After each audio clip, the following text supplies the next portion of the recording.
Hello, everybody, and welcome to Skyward Sword.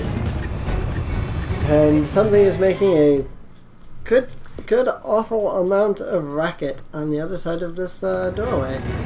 Yeah, let's see what it is. It can't be something that huge, right? I mean, what could be huge that's making that sort of... It's a lot of shaking. It's a T-Rex. Get a pet T-Rex, please. No, see, it's a platypus. Agent P. Agent P. See, it's Doofenshmirtz's latest invention. And Agent P just hasn't shown up yet. Makes sense. The funny part is I've only seen like 3 episodes of that show, but every episode is exactly the same, so... That's the fun part about that show. They find a new way to spin the exact same plot over and over and over, and you don't realize it's really just the same thing. Every episode is the exact same plot. Yeah. Well, that thing's huge. Imprisoned. Is this the first battle? Yep, this is the first time. Okay. Seal's given away. This guy is easy then. Yeah. This portion is extremely easy. Yep. It's later versions that kind of is pliable. I mean, that hurt. Say I never really failed on any of them, but it just sort of makes me want to cry because it feels like, you know, heart-wrenching sort of thing. I failed on every single one of these at least once. Really? I actually passed them. Oh, on my first tries. I had trouble, well, I didn't fail on the first one, but I had trouble with the second one and on the first times that I played it. It's just something about the when you fight him the second time, that it just makes everything just becomes so much more complicated and much harder. Yeah, just to say, the first portion is easy. The second one is kind of scary, but it just gets worse and worse, and it's like a nightmare. Yeah, I showed my friend a picture of the imprisoned at one point. I was like, "Yeah, this is one of the bosses in the new Skyward Sword game," because it was like just as Skyward Sword was like brand new and hadn't even come out yet, but like, you know, there was leaks and stuff like that, like through Zelda Wiki and stuff. I'm like, yeah, this is one of the new bosses in Skyward Sword. He looks pretty menacing in my opinion. And my friend goes, looks like they took something straight out of Jim Henson's Creature. Creature Emporium or whatever it is you call it. And it's true, it does kind of look like some kind of Muppet or something like that, like you would expect from, you know... Oh man, I would love to see a Muppet like that. You know, I will admit, he does actually kind of look like something you would expect to see in Jim Henson's Creature Shop.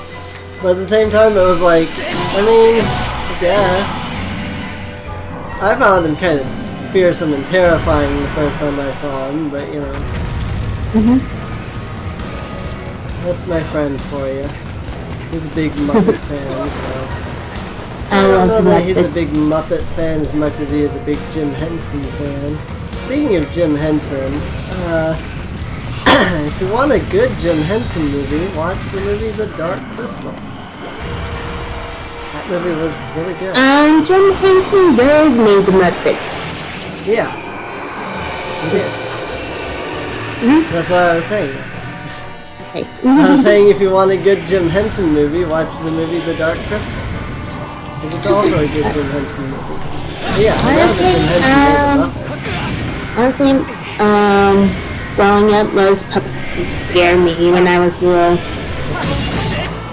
So I'm sorry if I. You know the Labyrinth movie, right? I'm sure you heard of it at least. I've watched it at least once in my life.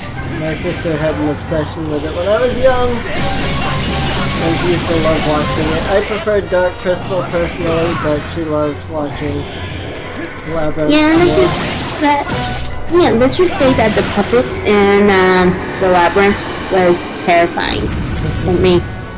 Yeah. But then again, if I watch the Dark Crystal, I'm pretty sure those would terrify me just as much.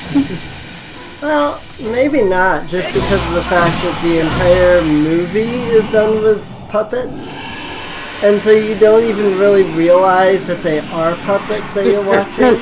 No. Sesame Street sometimes even scare me when I was little.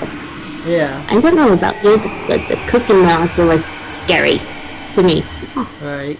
That's sad. Yeah. Well, I mean, you and I have watched Dark Crystal before. Yeah, but that was when I was an adult. If I was a kid when I watched it, yeah. Well, see, you didn't say it like that. You said, I'm pretty sure that if I watched Dark Crystal, it would scare me. I thought you were talking about, like, now. Sorry, but yeah, when I was a kid, puppets generally scare me alongside with animatronics. Which is why when Five Nights at Freddy's was still new and I was watching Let's Plays, I would cuddle up with a pillow or a plushie. And I had a hard time sleeping on my first night. Yeah, I never really found Five Nights at Freddy's, at least the first one, to really be terrifying at all.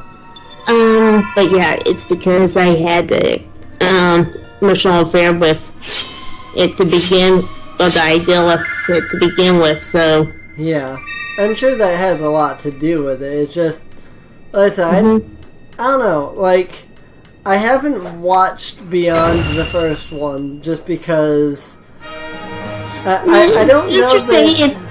I don't know that, I don't like horror. Like, I like the idea of horror, and it can be fun, but I don't know that I actually like horror, and so I've avoided like watching most horror games. Most horror games, and also avoided like the Five Nights at Freddy's series in general. But when I watched the first one, I was just kind of like, I mean, this really is not. I mean, if you have a fear of animatronics, I can easily see it being absolutely terrifying. But I went to Chuck E. Cheese when I was little, so yes. Yeah. That's scary. I mean, I went to Chuck E. Cheese when I was little, but the Chuck E. Weird enough, either the Chuck E. Cheese I went to did not have animatronics, or I don't remember there being animatronics, because I don't remember there being any animatronics. Yeah, they usually have animatronics in the dining room, and they have it running every now and then, and it's kind of creepy when they do use them.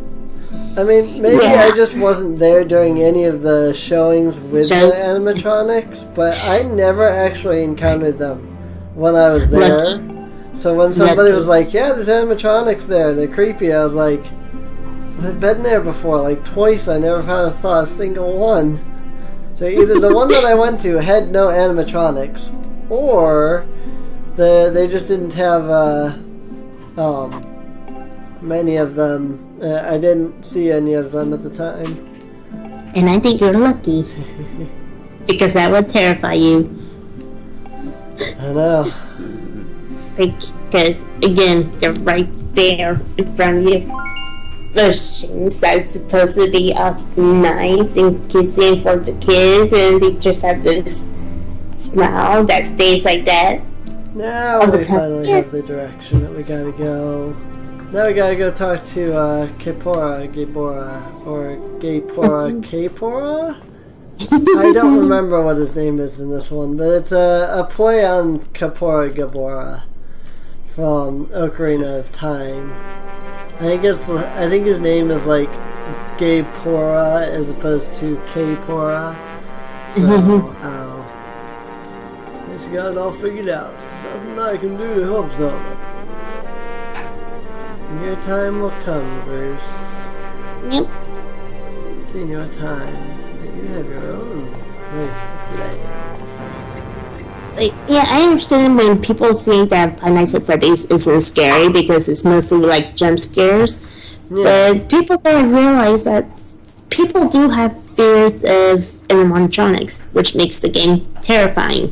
Oh yeah, definitely. And I can easily see how it can be scary. You know, I definitely won't deny that, you know, some people will find it scary. That's very, very clear to me that some people will.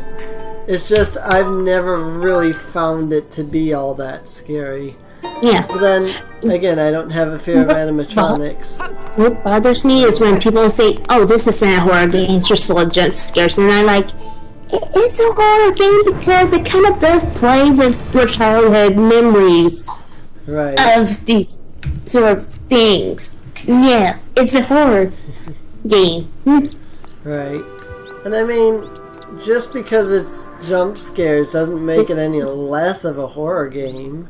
I can tell you many horror games that rely entirely on jump scares. So I don't... And yes, I don't see that.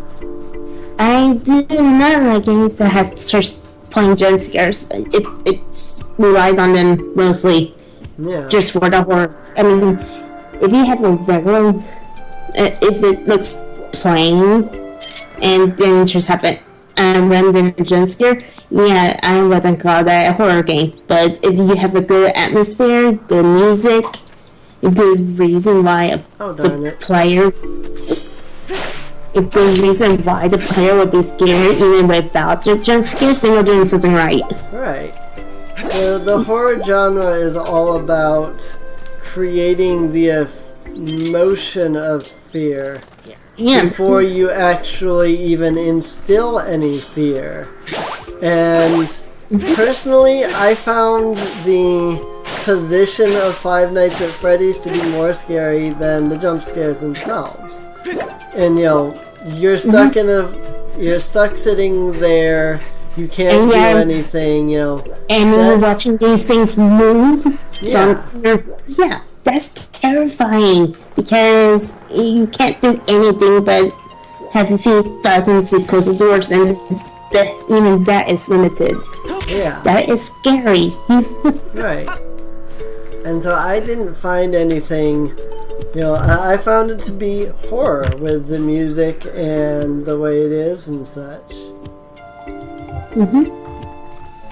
Because again, it plays on your mind mostly in that game, and that's what horror should be doing in the first place. Right. A good horror game tries to make you scared before it gives you anything to even be afraid of. Somehow I missed that bird. For example, I do consider Slenderman a horror game, even though it kind of is based on jump scares, but again, it's the atmosphere and the whole story behind Slenderman that makes it scary in the first place. Right. Definitely. And I've never seen comments on people saying Slenderman is not a horror game, and that's just... It's like, what have these people have been playing? I mean, these are probably the same people who say games where you kill scary monsters as horror games. It's like, I don't mind that, but to me, if you can kill it, then it's not that scary. Right. Phone song. It's kind of the reason why for me when I watch Supernatural, some parts I don't like to watch because it's someone getting their hands chopped off or something like that. Because no one wants to see that. Right. But if it's just like a monster they're going to face, it's not that scary to me because most likely they'll be able to kill it. Hey, it's a Sheikah Stone. Mm-hmm. I'm not mistaking it. Hello? I'll take that. Alright, so now we know about goddess butterflies. The boings. No, them too. Gossip stones, as they're called. But yeah. I call it boings. Now we know about goddess butterflies. In fact, now I think, hopefully, I can finally get my sacred shield that I've been waiting for since frickin' dungeon number frickin' 3. Better be able to get it at this point, because I need that thing for this next dungeon. Oh, it doesn't matter though, because either way we have to come up here anyway. We have to go talk to the headmaster. Dude, bro, guy. Something.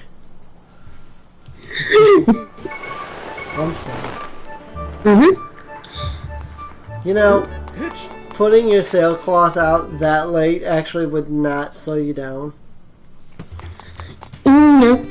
People may disagree, but when I played Twilight Princess, I can feel some sort of a little bit of horror element in it, kind of like Majora's Mask in a way. Oh yeah. But Twilight Princess was a very, very dark game. It was definitely closer to horror than any other Zelda game. To me, it's even holy crap, that is expensive. But yeah, to me, it's kind of more freakier than Majora's Mask. I'm sorry, but mostly with Majora's Mask, all you fear about is mostly the masks. That's it. Yeah, well, Majora's Mask was a sort of comical, dark game. Twilight Princess was just dark. So it very much was much darker than Majora's Mask. They can literally make Twilight Princess a horror game if they wanted to. Full out horror. Oh. But I guess, it's very possible to make something like that. Like, horror. I can just see it. Heck, I wouldn't be surprised if there are fanfics about it being a horror game instead. Yeah. There's all kinds of fanfics out there about Twilight Princess and such. But, the Twilight Princess was the direction that people wanted Zelda to go, but it wasn't the direction that Zelda should have gone. Yeah, and that's why, what Twilight Princess was created because people were, demanding, that,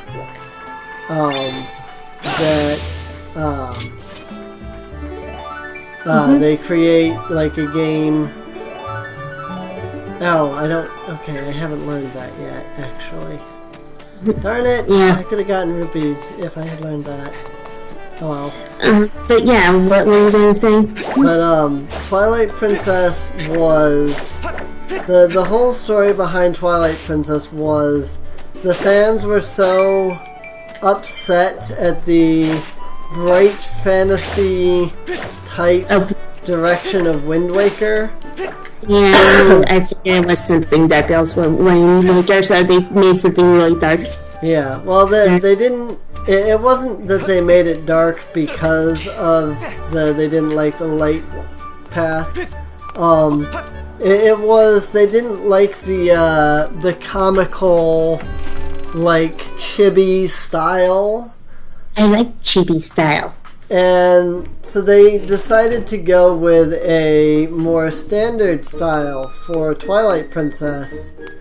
And it kind of ended up going a dark path because as they went through development, people wanted Ocarina of Time, basically.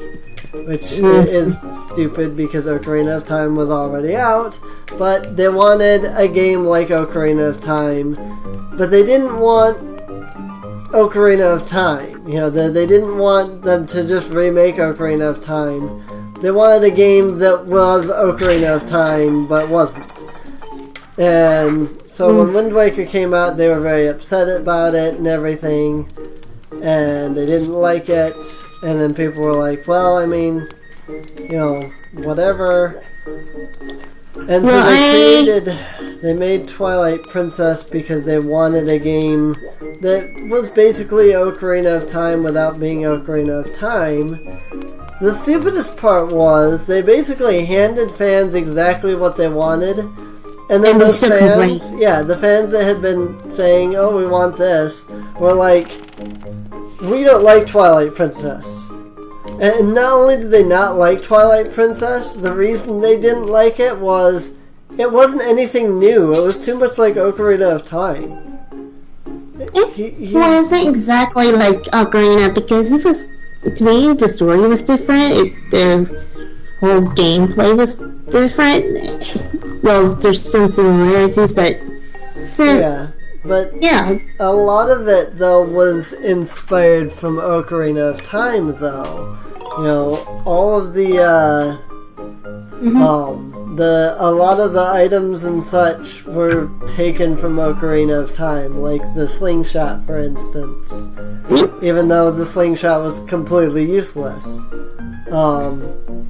But the problem is that, like I said, the Nintendo set out to make a game that was like Ocarina of Time, except that after they created a game that was like Ocarina of Time, the fan base didn't like it because it was too much like Ocarina of Time. And honestly, that's bullshit. Yeah. It's like you wanted a game like Ocarina of Time, but you're upset because it's too much like Ocarina of Time. That doesn't even make sense. Makes sense. Yeah. Honestly, from what I can mostly tell with everything, generally when you have a huge fan base, the fans don't know what they want. Yeah. They really don't. They don't. They truly don't. I mean, I'm pretty sure it's going to be the same like Final Fantasy VII Remake.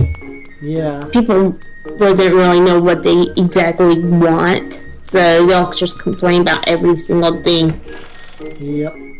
Well, it's like the Final Fantasy X remake came out, and people just complained about it. It's like, okay, whatever.